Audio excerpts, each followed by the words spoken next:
the production, the script. Maybe you could just begin by talking about how it came about, how the project started. 예, 제가 박쥐라는 영화를 한국에서 이제 만들었을 때 개봉하고 나니까 좀 이제 좀 제 커리어의 한 시대가 이렇게 끝났다는 그런 기분이 명백하게 들더라고요. 너무 오랫동안 준비한 영화였고 또 제 능력을 최대한 발휘한 제 능력의 한계 안에서는 정말 최대치까지 갔던 작품이었기 때문에 그랬던 것 같습니다. 그런데 그래서 이제 뭔가 전환점이 필요하다고 여기던 참이었는데 마침 처음으로 마음에 드는 각본이 미국에서 온 거죠. 근데 정말 타이밍이 아주 기가 막혔다고 할 수 있겠습니다. Yes, well, when he completed the production of Thirst, and after its release, he had the feeling that a chapter in his career came to a close. He had a clear and distinct feeling that a period in his career had come to an end. On Thirst, it was a film where he was pushing the boundaries of his ability, and he really gave it his all. And after having made that film, he was at a point where he felt he needed a turning point in his career. And it was at this particular time that he came across the script for Stoker. Up until that point, he had been getting a lot of scripts from America, but it was at this particular time when he was feeling that it was a time for a change or a turning point in his career that he happened to come across a script that he really liked. So the timing really worked out as well. Maybe you could talk about what you saw in the script, what spoke to you.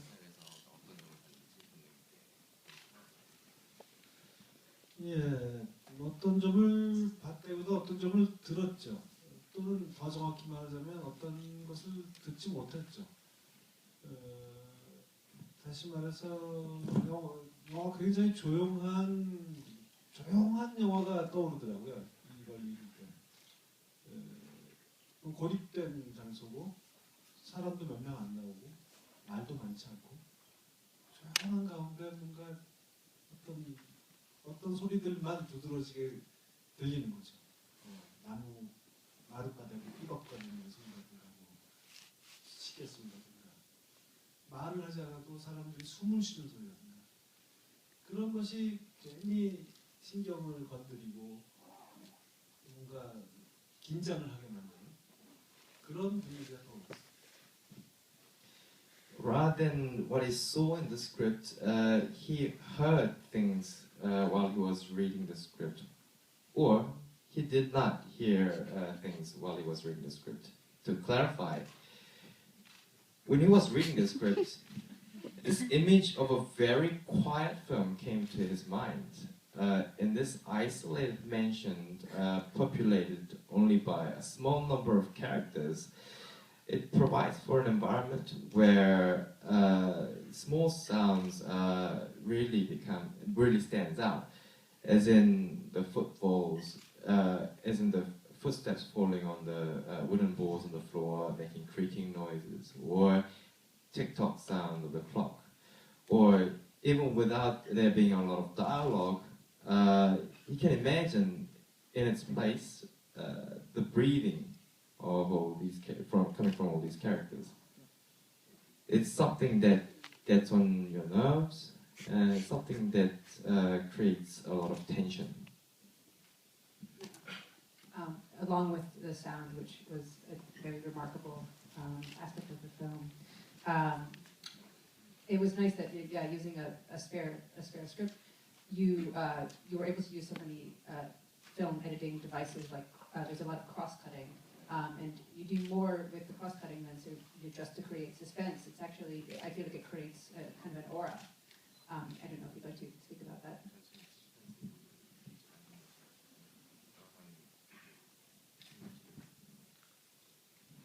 예, 처음에는 여기에 좀 리듬, 아주 음악적인 전제에서, 그러니까 영화 진짜 소리에 들리는 음악을 말하는 게 아니라 영화의 페이스를 말하는 거죠. 그 리듬을 정말 흥미롭게 만들어 줄 수 있으리라고 생각했어요. 그래서 그막 음악으로 치면 1주제, 2주제, 3주제가 차례로 등장했다가 그것이 엮이면서 하나의 음악으로 고조되고 그런 식의 음악적인 효과가 제일 먼저 떠올랐습니다. At first, he thought what he could achieve by employing extensive cross-cut sequences was to imbue a sense of rhythm, almost a musical rhythm to the film. But he's not talking about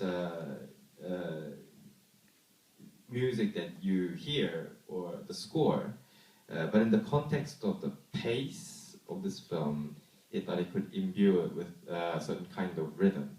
And he makes a comparison to how in a piece of music you're introduced to the first or second or third themes, and these distinctive themes become intermingled and interweaved with each other to achieve a very heightening effect. 그렇게 해서 제가 했던 일이 각본을 이렇게 씬들이 있으면 그것을 배치를 새로 하면서 씬 1, 2, 3이 있다 그러면 그것을 잘게 쪼개고 그걸 섞어서 1, 2, 3이 아니라 그냥 하나의 커다란 일을 만드는 거죠. 그런 식의 작업을 제일 먼저 했던 겁니다. So to explain the process of it a little, he took individual scenes and in a way repositioned them. The process by which he did that was to take scenes, for instance, if there were scenes 1, 2 and 3, he would take individual scenes and dissect them, divide them up into smaller pieces and then interweave and mix them up to create a bigger chunk of scene 1. 어떻게 보면 이 영화는 그런 커다란 덩어리들의 그냥 연속인 그런 구조를 갖고 있죠. In a way, you could view this film as a series of these big chunks of cross-cut sequences. 나중에 제가 그렇게 하려고 했던 진짜 이유를 스스로 뒤늦게 깨닫게 됐는데요. And only later he came to a realization of the real reason behind why he wanted to use the cross-cut technique so extensively. 그것은 언뜻 봐서는 상관없어 보이는 라인들이 이렇게 하나로 엮여지면서 결국은 그것이 하나의 결론을 향해서 가는 것이었다. 갈 수밖에 없다. 모든 일들은 결국은 이렇게 될 수밖에 없었구나라는 어떤 운명의 느낌을 만들고 싶어서였던 것 같습니다. And that is to take this seemingly unrelated strands and by interweaving them, direct them to really one conclusion, as if that's an avoidable outcome, to imbue a sense of destiny to the proceedings. I'm going to start opening it up. I'm sure there are a lot of questions. I will repeat your question. Yes. Yes. What was the significance of the spider? People crawling over the place. Okay, so the significance of the spider. 글쎄요. 그런 걸 제가 다 설명하는 것은 재미없는 일이죠, 상당히. 그렇지만 그냥 제가 최대한 관객이라고 생각하면서 제가 관객 한 영화를 몇 번 많이 본 관객이라면 어떻게 생각했을까 하는 견지에서 말씀드리자면 우선은 엉클 찰리겠죠. Well, to explain everything to you would be quite a boring thing. He would try to answer your question by putting himself in the shoes of an audience member as much as he can.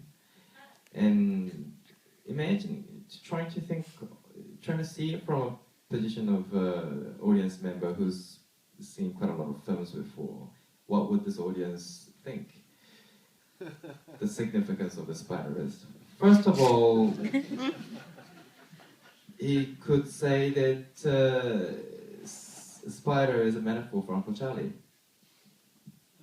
제가 봤던 것은 거미가 이렇게 기어가면서 바다를 기어가면서 피아노 페달을 밟는 인디아의 발을 향해서 구두를 향해서 가죠. 그러면 저라면 박찬욱의 영화를 많이 본 저라면 저 발을 밟히겠구나 저거니까 끔찍할 텐데 그렇게 생각할 것 같아요. 근데 그렇게 가면 또 재미가 없죠. 그냥 무사히 다리를 타고 올라갑니다. 원래 각본에서는 제가 쓴 것은 그 첫 등장씬에서 스코트 안으로 들어가 버리는 것이었어요. 근데 그러고 나서 보니까 너무 처음부터 인디아라는 주인공을 너무 이상하고 좀 너무 겁이 없고 그런 그냥 너무 많은 것을 선언하듯이 캐릭터를 소개하는 느낌이 들었습니다. 그래서 그것을 처음에는 거기까지는 가지 않고 나중에서야 그 스커트 안으로 들어가는 것으로 쪼개서 등장했죠. And as this audience member, hypothetical audience member, he would see a spider crawling towards India's foot, which is working the pedals of the piano. And this spider is making its way across the floorboard and towards this moving heel of the saddle shoe. And this audience member, being somebody who's seen a few of Park Chan-wook films before, would imagine that the spider would come to a horrendous demise and its life would be squashed by the saddle shoe. But that would be a boring option, and it's something that to see something that you expect is not terribly interesting. And that's why he tried to betray this hypothetical audience member's expectation as a filmmaker to have the spider crawl up India's leg. And the way he wrote or revised the script was to have this spider actually crawl inside India's skirt and to show all of this in this one scene. But then he thought better of it, because to show the spider not only crawl up her leg uninterrupted, but to have it enter inside the skirt, well, he thought that presented India in too strange a light.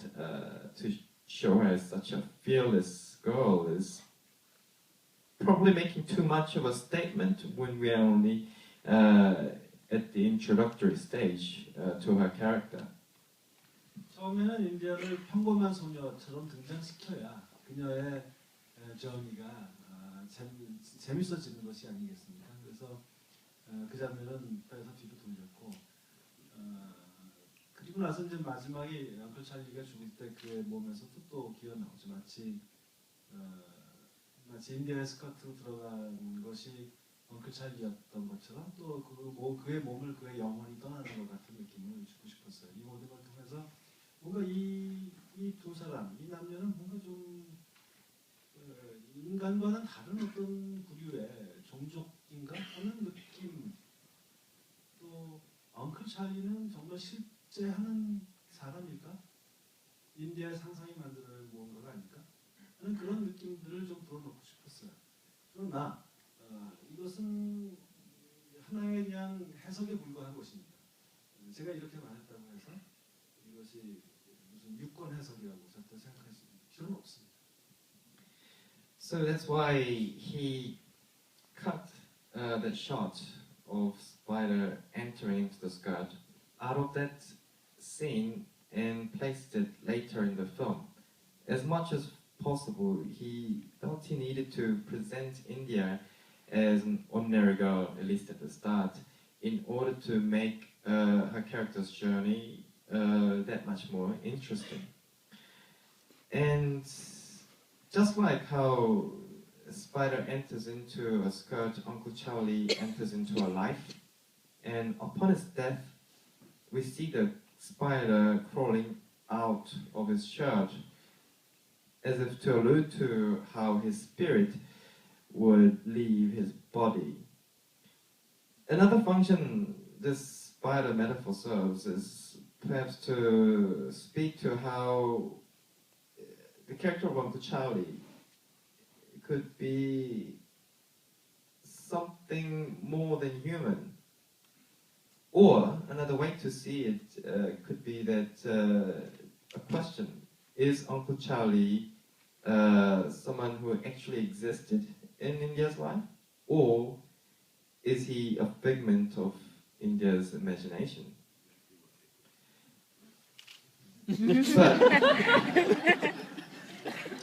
however, these are only what. Well, it's only a interpretation of how you could see the film. These are possible interpretations, and he wouldn't want to dictate this hypothetical audience member's perception of the film. So, more questions? Yes, sir. Yes. How do you come up with these symbols and visual metaphors? Is this a rational process? Is a conscious or unconscious design? And where is the truth?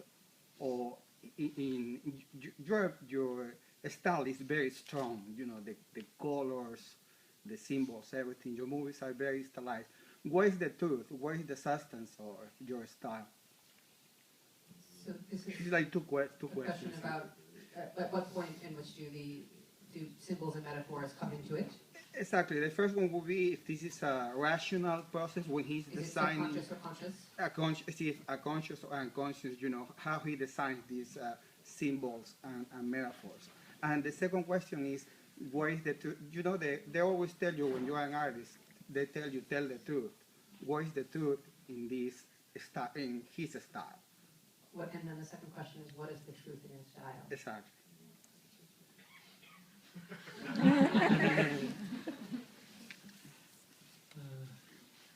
물론 그 영화 감독이 하는 일은 물론 모르겠어요. 하여간 적어도 제가 하는 일은 다른 종류의 예술가들, 그러자면 뭐 무슨 재즈 뮤지션이라든가 화가하고는 달라서 상당히 이성적인 작업이라고 생각합니다. 거의 수학, 거의 건축에 가까운. 그래서 여러 가지를 계산해야 되고 여러 가지를 계획하고 디자인해야 합니다. 뭔가 막 솟구치는 영감, 뭔가 하늘에서 떨어지는 막 그런 어떤 뮤즈의 무슨 그런 도움으로 뭐가 번쩍이면서 뭐가 나오는 것이라 거는 거리가 멉니다. 그래서 이것저것 말씀하신 것들을 자꾸 생각해서 만들어 놓죠. 그런데 그 모든 것들이 그때 항상 다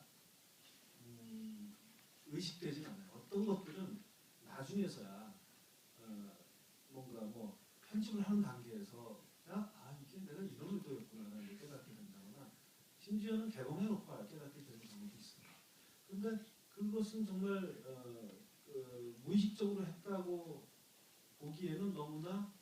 일관성 있게 그 한번 그 관점을 깨닫고 나면 그 관점으로 봤을 때는 참으로 일관성 있게 잘 조직돼 있어요. 그런 걸 생각해 봤을 때는 내가 잘 인식을 못했을 뿐이지 내 무의식에서 그런 것들은 잘 나름대로 그 나름의 논리로 계산적으로 작동되고 있었다는 것을 알게 되죠. He thinks it's every filmmaker's job, or at least it's his job in creating film. He describes work of a filmmaker to be quite different from other forms of artists, and he believes it's more a rational job, and it's closer probably to that of mathematician or an architect in terms of the amount of calculations and pre-planning and designs that go into creating his film. It's not some swelling inspiration or being struck by some muse that fell out of the sky. It's quite far from it. There's a lot of thought that goes behind creating his film, be it conscious or at a subconscious level. He says this because some of those decisions he's very well aware and conscious of while he's making the film. But some of these calculations or planning or logic, he only finds out during the editing process. That's where he can be a little bit objective about his own decisions and find out the truth of his intentions. Sometimes it takes as long as seeing the film after its release to see what those inner workings were in making certain decisions during the production of the film. But just to attribute it to being something that comes from a subconscious or unconscious level, they seem to be too much of a consistency in those logic or those decisions that he made. So he realizes even in his subconscious, there is a through line, and there's a consistent logic or calculations that are constantly being made. 두 번째 질문 보세요. 스타일이다라는 말은 참 여러 가지 오해를 갖기 쉬운 말이죠. 나는 그냥 그런 말을 쓸 필요조차도 없다고 생각해요. 나는 그냥 이 드라마가 뭔지, 이 캐릭터가 뭔지에 맞춰서 그걸 제일 잘 표현하는 방법, 제일 잘 전달할 수 있는 방법, 여러 가지 영화적인 기법 중에 그걸 골라서 쓰고 그걸 조직하는 것이죠. 그래서 전체를 아울러서 스타일이라고 부르는 수도 있겠지만 그것은 왠지 뭔가 장식적인 것, 뭔가 꾸미고 멋부리는 것, 뭔가 알맹이 위에 포장하는 것, 그런 식의 오해를 낳기가 쉬워요. 저는 절대로 그런 식으로 접근해 본 적이 없습니다. 항상 제가 말씀드린 드라마와 캐릭터를 운반하는 도구일 뿐입니다. And when you say stylized, it's prone to misunderstanding or misinterpretation. Whatever he does with his film in terms of way he presents it to the audience, he hopes that there aren't anything that are unnecessary.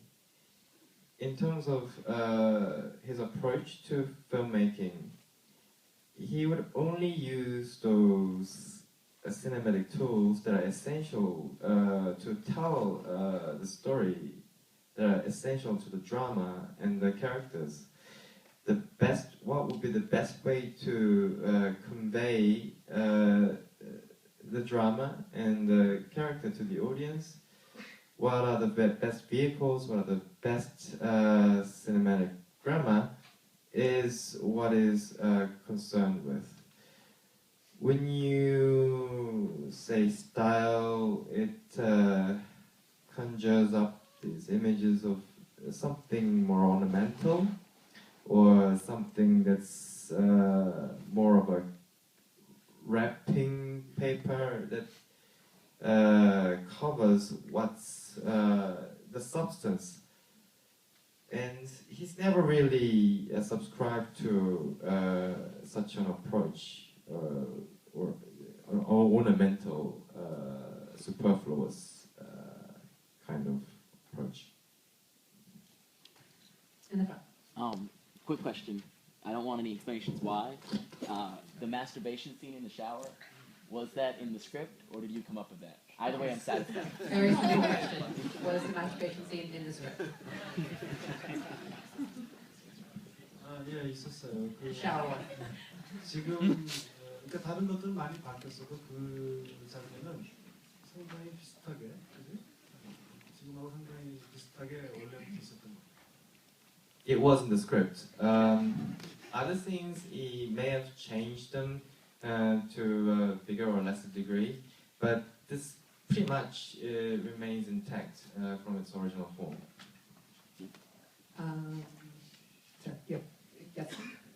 Yeah, what really impressed me with this film is how you're able to translate the style that you had in your previous films, because with the there's this very kind of comic and very absurdist tone, even though there's a lot of kind of horrific things happening, and the performances also fit very much into that, just like with your previous films in Korea. So, could you talk about how you work with the actors to kind of get the tone you wanted, that were I guess were language barriers any problem or anything kind of communicating what you wanted, which is particular material.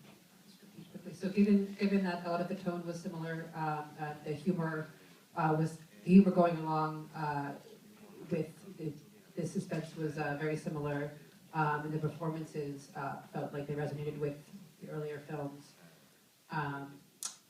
What were the barriers to working with actors in English to create that?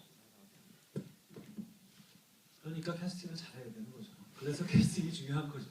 That's why you have to cast your films very well. That's why casting is very important. 이 영화의 저 주인공들은 정말 똑똑한 사람들이에요. 너무나 똑똑하고 지적인 사람들이에요. 무슨 박사학위 가진 사람도 아니고 무슨 맨날 책만 읽고 있는 그런 종류의 지적인을 말하는 게 아니라 인간에 대한 통찰력이 있는 거죠. The actors who play the main characters in this film, they are very smart. They